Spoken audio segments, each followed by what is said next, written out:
하나님께서 성도 여러분들을 사랑하십니다. 성령으로 충만하시기를 기원합니다. 성경에 나타나는 흉년의 대부분은 하나님의 징계로 나타나고 있습니다.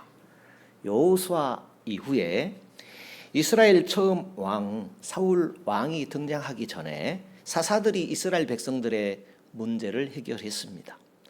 이스라엘이 위기에 처할 때마다 하나님께서 사사들을 보내어서 백성들을 구원하도록 한 것이지요. 이스라엘이 미디안의 압제를 받고 있던 기드온 사사가 다스리던 때에 아마 가나안 땅에 흉년이 된 것 같습니다. 흉년이 들었던 것 같습니다. 유다 베들레헴에 살던 아비멜렉이라는 사람이 아내 나오미와 두 아들을 데리고 흉년을 피해서 모압 땅으로 피난한 적이 있었습니다. 그런데 그만 모압이라는 곳에서 더 큰 위기를 당하게 됩니다. 그 땅에 사는 동안에 가장이었던 엘레멜렉이라는 사람이 먼저 죽음을 당하게 됩니다. 그리고 그곳에서 장가들었던 두 아들마저 그곳에서 목숨을 잃게 됩니다. 시어머니인 나오미와 두 며느리 오르와 룻 이렇게 세 여인만 남게 되었습니다. 나오미가 모압이라는 땅에서 10년을 살았을 때에 하나님께서 가나안 땅을 축복하셨다라는 소식을 듣게 되었습니다. 나오미는 타향살이를 끝내고 베들레헴으로 돌아갈 것을 작정했습니다. 두 며느리에게 나를 떠나서 너희 살 길을 찾아라 할 때에 큰 며느리 되는 오르바는 고향 땅으로 돌아갔습니다. 둘째 며느리 룻은 시어머니를 끝까지 섬기겠다고 합니다. 두 여인은 함께 예루살렘으로 돌아오게 됩니다. 흉년을 피해 모압으로 갔던 나오미는 룻과 함께 예루살렘으로 돌아왔습니다. 많은 사람이 나오미의 이름을 부르면서 잘 왔다고 환영해 주었습니다. 이때에 나오미 하는 말이 불평 섞인 말을 합니다. 나를 나오미라고 부르지 말고 마라라고 불러라 이렇게 말을 합니다. 아니 나오미는 무엇이고 마라는 무엇이길래 나오미라고 부르지 말고 마라라고 부르라고 말한 것일까요? 나오미라는 이름 뜻이 있습니다. 기쁨이라는 뜻, 또 희락이라는 뜻을 담은 이름이 나오미라는 이름입니다. 마라라는 단어의 뜻이 있습니다. 고통이라는 뜻이 있습니다. 괴로움이라는 뜻이 있습니다. 쓴물이라는 뜻이 있습니다. 그러니까 지금 이 나오미 자신은 기쁨도 없고 즐거움도 없는 쓰디쓴 인생의 모습이다라는 것입니다. 그런데 고향에 왔더니 나오미 기쁨의 사람, 희락의 사람, 나오미라고 환영을 하는 것입니다. 그러니까 그거 어울리지 않다. 말하라고 불러다오 이렇게 말하고 있는 것입니다. 21절을 볼까요? 룻기서 1장 21절에 보면 그 내용이 기록이 되어 있습니다. 함께 읽어볼까요? 내가 풍족하게 나갔더니 여호와께서 나로 비어 돌아오게 하셨느니라. 여호와께서 나를 징벌하셨고 전능자가 나를 괴롭게 하셨거늘 너희가 어찌 나를 나오미라 칭하노뇨 하니라. 흉년을 피해서 모압 땅으로 갈 때는 제법 가진 것이 있었던 모양입니다. 그런데 이 모든 것을 잃어버렸다라는 것입니다. 가진 것도 잃어버리고 또 남편도 죽어버리고 두 아들마저 다 잃고 마른 그런 빈털터리가 되고 말았다라는 것입니다. 그래서 더 이상 나를 나오미라고 하지 말아라. 이제는 고통스러운 인생, 괴로운 인생이 되었으니 말하라고 부르십시오. 이런 말을 한 것입니다. 이토록 나오미는 하나님에 대한 감정이 무너져 있었습니다. 나는 풍족했는데 여호와께서 빈털터리로 나를 징벌하셨다. 전능하신 분이 나를 괴로운 인생 되게 하셨다 하는 그런 표현이었습니다. 성도 여러분, 나오미의 하소연대로 정말로 하나님께서 나오미의 가정을 마라로 고통과 괴로움의 시간으로 몰아 넣으셨던 것이 사실일까요? 결코 아니죠. 하나님은 결코 우리 인생을 일부러 무너뜨리는 분이 아니십니다. 하나님은 우리를 고통 속에 집어넣으시는 분이 결코 아니십니다. 나오미의 인생이 마라의 시간을 겪고 있는 것은 사실이나 그것은 하나님의 탓이 아니죠. 나오미의 가족이 더 잘 살아보기 위해서 선택한 길이었습니다. 나오미의 가족이 만약에 다른 사람들처럼 예루살렘에 남아 있었더라면 마라의 고통을 당하지 않았을 것입니다. 인간의 눈으로 볼 때에 나오미의 말은 사실처럼 생각될 수 있습니다. 전에는 풍족했지만 지금은 빈털터리가 되었습니다. 남편도 자식들도 다 죽고 홀로 외로운 신세가 되었습니다. 이 모든 말이 없는 말을 지어내는 것은 아니었습니다. 하지만 이 모든 되어진 일이 하나님의 책임은 아닌 것입니다. 나오미의 가정이 선택한 결과였습니다. 그렇지만 하나님께서는 나오미가 처한 차가운 현실을 내일을 회복시키려는 새로운 계기로 사용하셨습니다. 하나님은 마라의 현실을 바꿔주시는 좋으신 하나님이십니다. 하나님은 마라의 쓴물을 달게 바꾸시는 능력의 하나님이십니다. 하나님께서 나오미의 인생을 끝까지 포기하지 않으셨습니다. 마라를 새로운 시작과 회복으로 바꾸어 주셨습니다. 그것은 나오미의 신앙의 결단의 결과였습니다. 오늘 우리도 어떠한 경우에 처한다 할지라도 하나님을 놓치는 일이 없어야 하겠습니다. 나오미는 하나님을 놓치지 않았습니다. 나오미의 입에는 운명이다, 우연이다, 재난이다, 때가 좋지 않았다, 불신앙적인 말을 하지 않았습니다. 이방 땅에 문제가 있다고 그 이방 땅을 저주하지도 않았습니다.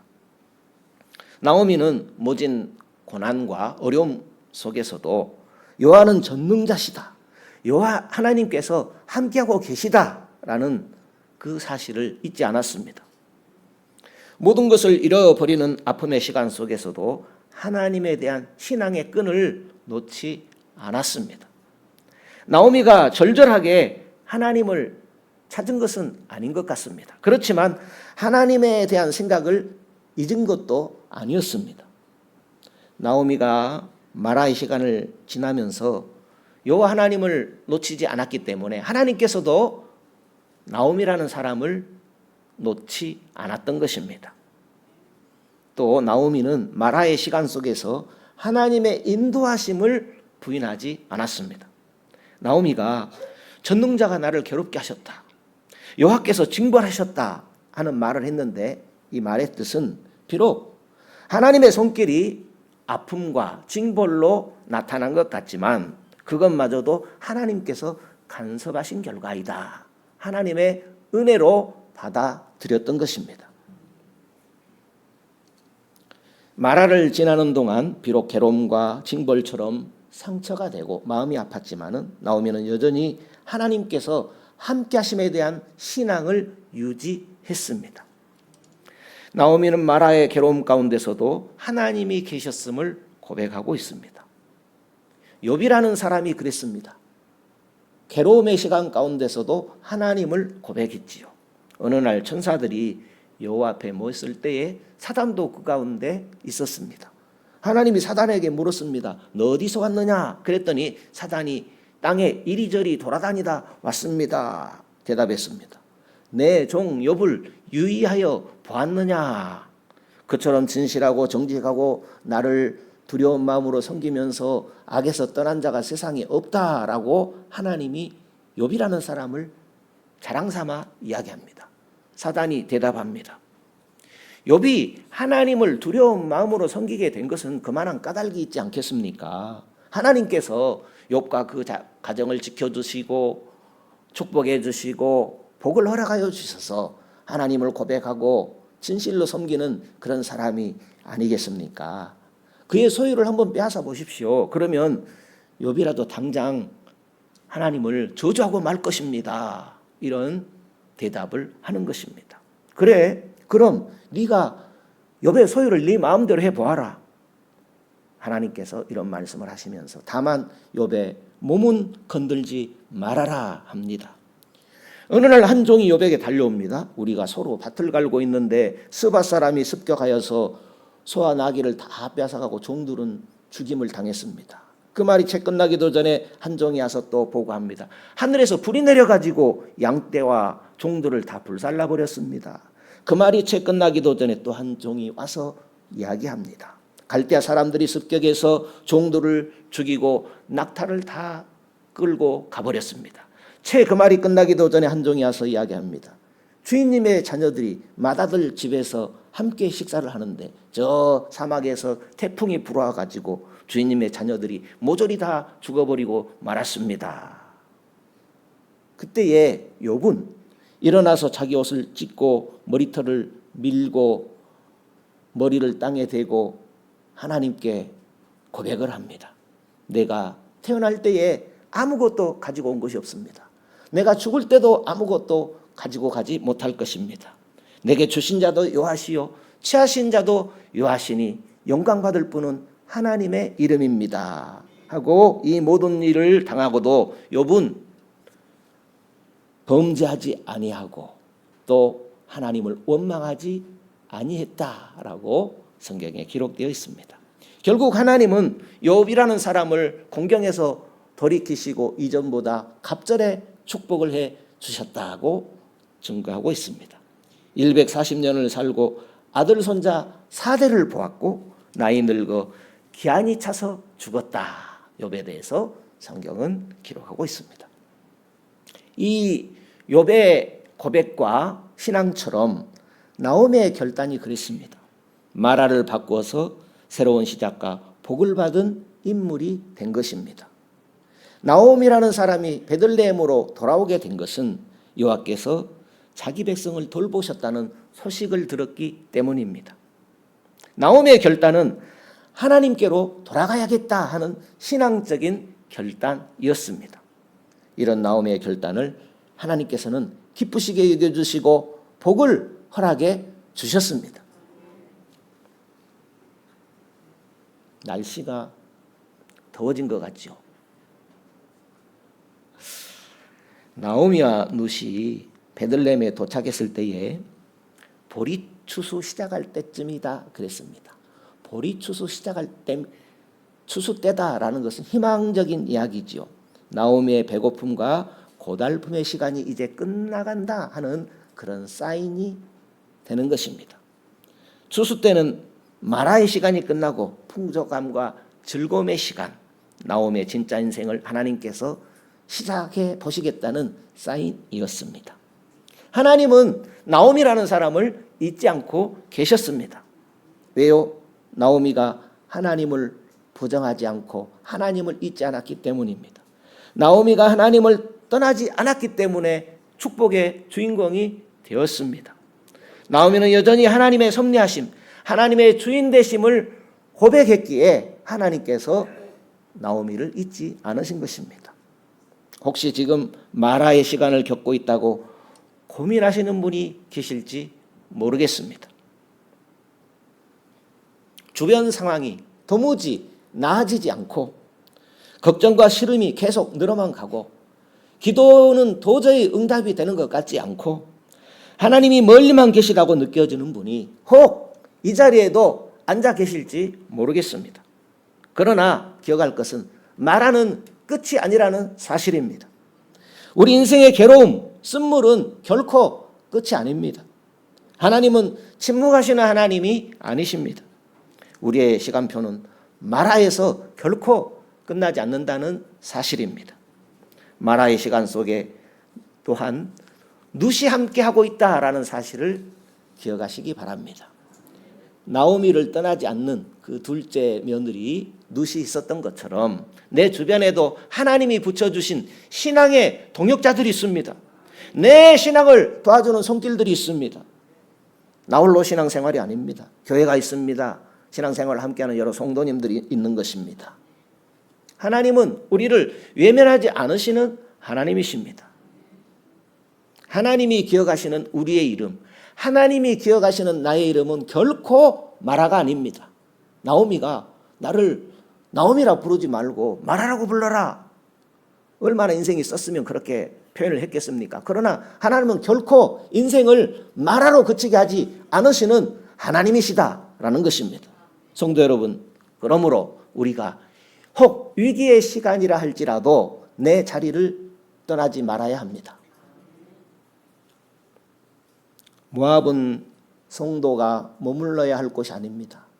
모압에 머무르면 마라를 만날 수가 있습니다. 불신앙은 여호와의 기업을 받을 수가 없습니다. 여호와의 기업은 예수 그리스도를 믿음으로 받는 것입니다. 여호와의 기업이 무엇입니까? 하나님 나라입니다.